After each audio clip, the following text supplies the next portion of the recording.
We are hanging out on the infamous red couch with the talented Paul McDonald. What up, man?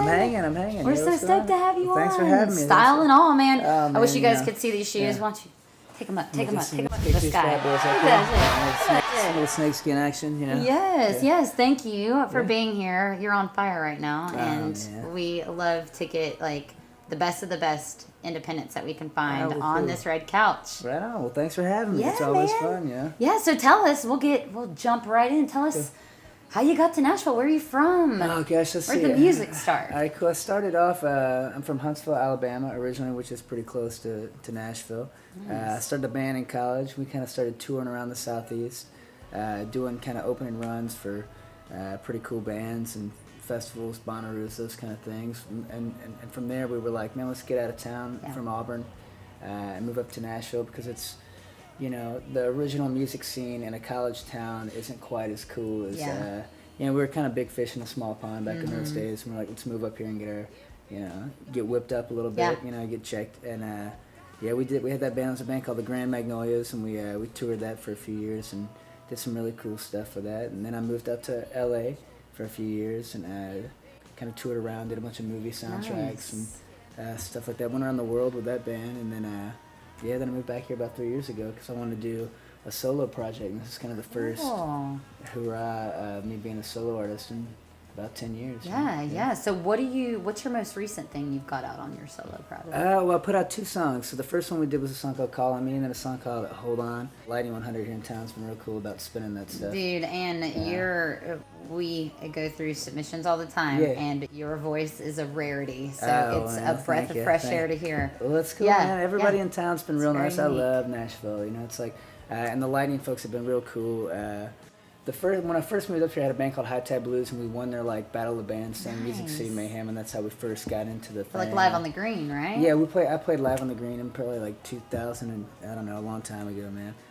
Before it turned into like a spectacle. The cool, super cool thing. It was still cool, but we were playing. I mean, I won't drop any of the band names we were playing, but it wasn't as cool as it was. Yeah. Very cool. So tell us something maybe weird that you don't tell people very often, that not a lot of people know, that you're gonna exclusively give to Nashville Unsigned. Oh wow! I mean, I don't know. That's a good question. I told someone this the other day. My parents, both my parents are doctors. I went to school to be a pediatric dentist. Really? And dropped out of school to be in a rock and roll band with like 2 classes left. I had like mammalian physiology and biochem 2. I think we were like playing some shows with Black Crowes or something, and I was like, peace, man, I should probably dip out on this and try to be a rock star for a hot second, man. What did the parents say? Man, they like, you know, they thought it was pretty cool. I mean, like, I was like, it's going to fall apart at some point in time. This doesn't last forever, but, you know, here I am, you know, 10 years down the line, still doing it, you know. Awesome.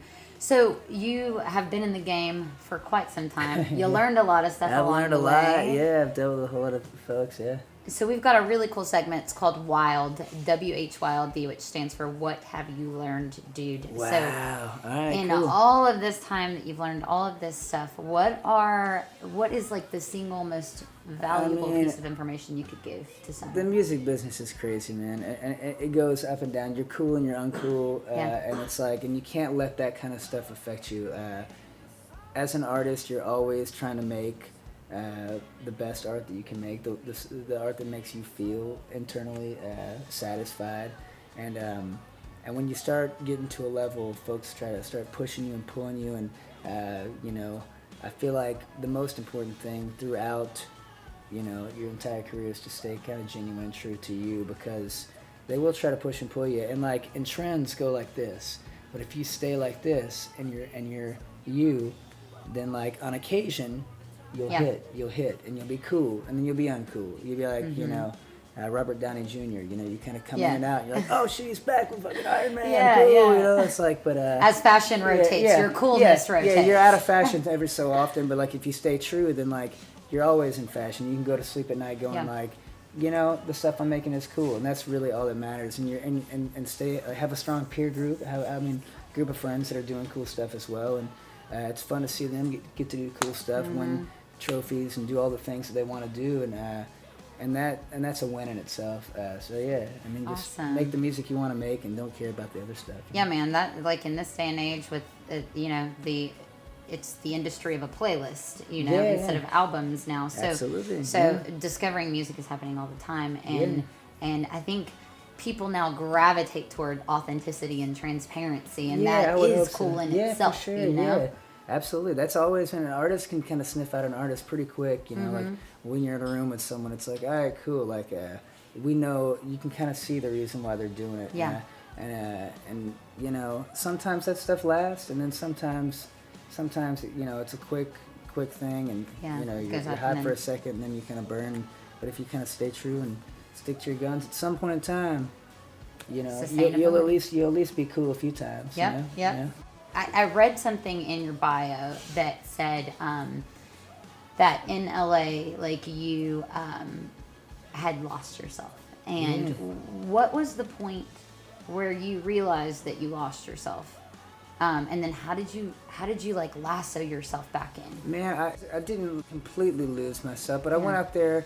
I did one of those TV shows where I went out there, and that kind of took me on a whirlwind where I was doing clubs and living in a 15-passenger van, touring, Bonnaroo hangouts, and like pretty much grind. Yeah, just the grind, 200 shows a year and doing that. And then I went out and did this show.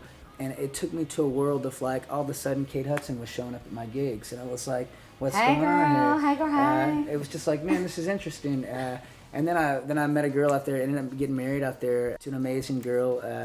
But she was an actress, and her world was also in that kind of thing. And it kind of got real fast, real quick. And, I had to separate myself from the band because I was contractually, set up for that show to kind of tour around the world. But I was also, fairly young and didn't have, I didn't kind of understand it quite as well as I do now. And I think there was just a moment. I mean, it wasn't really one moment. Just kind of over time, I was like, man, what am I doing, man? My buddies are still, I'd rather be back in Nashville, kind of in the van, grinding living it life out and loving life, doing that because that actually makes me happy. And so I moved back in town and kind of started from scratch with this solo thing. Nice, man. So yeah, I'm I back, love it. I love it. I'm digging it. I saw the what was it, Project 615? Oh yeah. In the van thing, and I was like, cool. yes, man, Yeah, that was so cool. Yeah. So you're killing it, man. We're super thank stoked to have you on. Paul McDonald, everyone. Cheers, y'all. Yeah. We are gonna sync him up on socials. We're really actually just gonna pimp him out, minus the pimping part. Nashville Unsigned people run together. Thank you so much, man, for coming on. We're out, guys. Don't waste no time, let's get away. When those roll down on the interstate, just 'cause we care. So come closer now. Subscribe, bitches.